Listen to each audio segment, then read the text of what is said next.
वैशाख मास कथा महात्म्य अध्याय 2। राधे राधे। जय श्री कृष्ण। दोस्तों, आपका दिन मंगलमयी हो।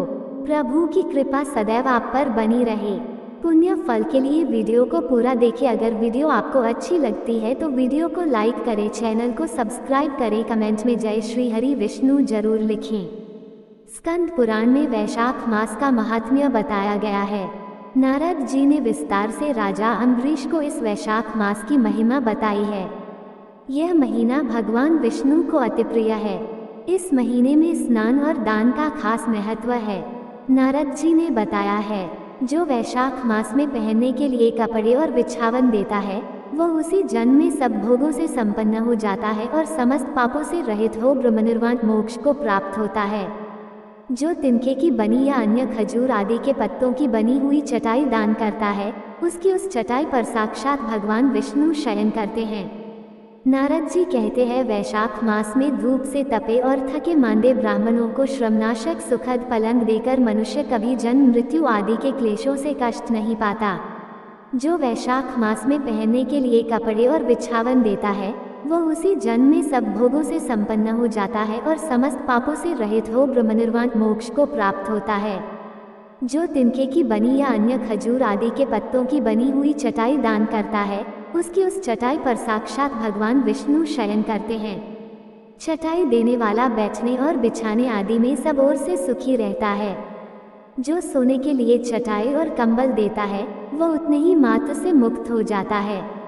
निद्रा से दुख का नाश होता है, निद्रा से थकावट दूर होती है और वह निद्रा चटाई पर सोने वाले को सुखपूर्वक आ जाती है। धूप से कष्ट पाए श्रेष्ठ ब्राह्मण को जो सूक्ष्मतर वस्त्र दान करता है, वह पूर्ण आयु और परलोक में उत्तम गति को पाता है। जो पुरुष ब्राह्मण को फूल और रोली देता है, वह लौकिक भोगों का भोग करके मोक्ष को प्राप्त होता है। जो खस, कुश और जल से वासित चंदन देता है, वह सब भोगों में देवताओं की सहायता पाता है तथा उसके पाप और दुख की हानि होकर परमानंद की प्राप्ति होती है।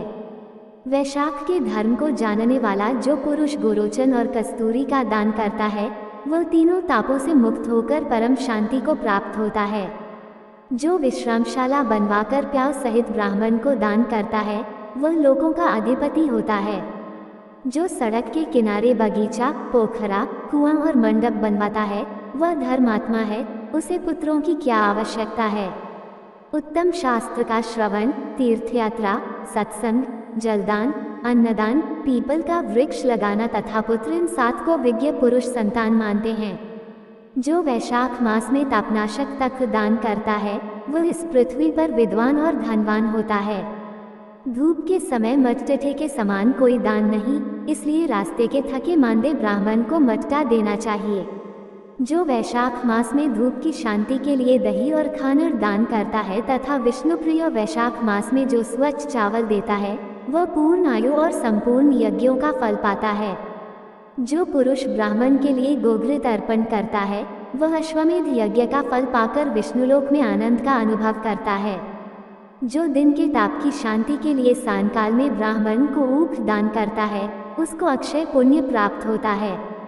जो वैशाख मास में शाम को ब्राह्मण के लिए फल और शरबत देता है, उससे उसके पितरों को निश्चय ही अमृतपान का अवसर मिलता है। जो वैशाख के महीने में पके हुए आम के फल के साथ शरबत देता है, उसके सारे पाप निश्चय ही नष्ट हो जाते हैं। जो वैशाख की अमावस्या को पितरों के उद्देश्य से कस्तूरी, कपूर, बेला और खस की सुगंध से वासित शरबत से भरा हुआ घड़ा दान करता है, वह 96 घड़ा दान करने का पुण्य पाता है। वैशाख में तेल लगाना, दिन में सोना, कांसे के पात्र में भोजन करना, खाट पर सोना, घर में नहाना, निषिद्ध पदार्थ खाना, दोबारा भोजन करना तथा रात में खाना, ये 8 बातें त्याग देनी चाहिए। जो वैशाख में व्रत का पालन करने वाला पुरुष पद्म पत्ते में भोजन करता है, वह सब पापों से मुक्त हो विष्णुलोक में जाता है। जो विष्णु भक्त पुरुष वैशाख मास में नदी स्नान करता है, वह 3 जन्मों के पाप से निश्चय ही मुक्त हो जाता है। जो प्रातः काल सूर्योदय के समय किसी समुद्रगामिनी नदी में स्नान करता है, वह 7 जन्मों के पाप से तत्काल छूट जाता है। जो मनुष्य 7 गंगाओं में से किसी में उष काल में स्नान करता है, वह करोड़ों जन्मों में उपार्जित किए हुए पाप से निस्संदेह मुक्त हो जाता है। जाह्नवी गंगा, वृद्ध गंगा, गोदावरी, कालिंदी, यमुना, सरस्वती, कावेरी, नर्मदा और वेणी, ये 7 गंगाएं कही गई हैं। वैशाख मास आने पर जो प्रातःकाल बावलियों में स्नान करता है उसके महापातकों का नाश हो जाता है। कंद, मूल, फल, शाक, नमक, गुड़, बेर, पत्र, जल और तक्र जो भी वैशाख में दिया जाए वह सब अक्षय होता है। ब्रह्मा आदि देवता भी बिना दिए हुए कोई वस्तु नहीं पाते। जो दान से हीन है वह निर्धन होता है। अतः सुख की इच्छा रखने वाले पुरुष को वैशाख मास में अवश्य दान करना चाहिए। सूर्य देव के मेष राशि में स्थित होने पर भगवान विष्णु के उद्देश्य से अवश्य प्रातःकाल स्नान करके भगवान विष्णु की पूजा करनी चाहिए। कोई महीर्थ नामक एक राजा था जो कामनाओं में आसक्त और अजितेंद्रिय था। वह केवल वैशाख स्नान के सुयोग से स्वतः वैकुंठ धाम को चला गया। वैशाख मास के देवता भगवान मधुसूदन हैं, अतएव वह सफल मास है। वैशाख मास में भगवान की प्रार्थना का मंत्र इस प्रकार है। मधुसूदन देवेश वैशाखे मेष के रवो, प्रातः स्नान करिष्यामि निर्विघ्न कुरु माधव। तत्पश्चात निम्नांकित मंत्र से अर्घ्य प्रदान करे। वैशाखे मेष के भानौ प्रातः स्नान परायणः अर्घ्य तेह प्रदास्यामि ग्रहान मधुसूदन।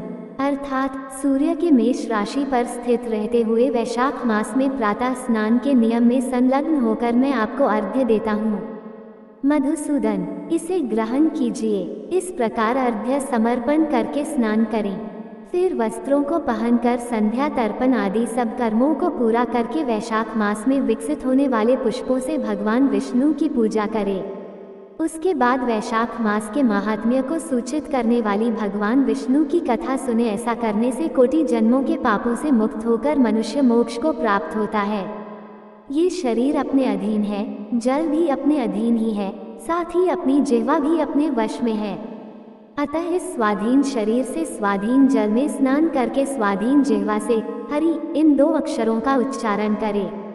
जो वैशाख मास में तुलसी दल से भगवान विष्णु की पूजा करता है वह विष्णु की सायुज्य मुक्ति को पता है। अतः अनेक प्रकार के भक्ति मार्ग से तथा भांति भांति के व्रतों द्वारा भगवान विष्णु की सेवा तथा उनके सगुण या निर्गुण स्वरूप का अनन्य चित्त से ध्यान करना चाहिए।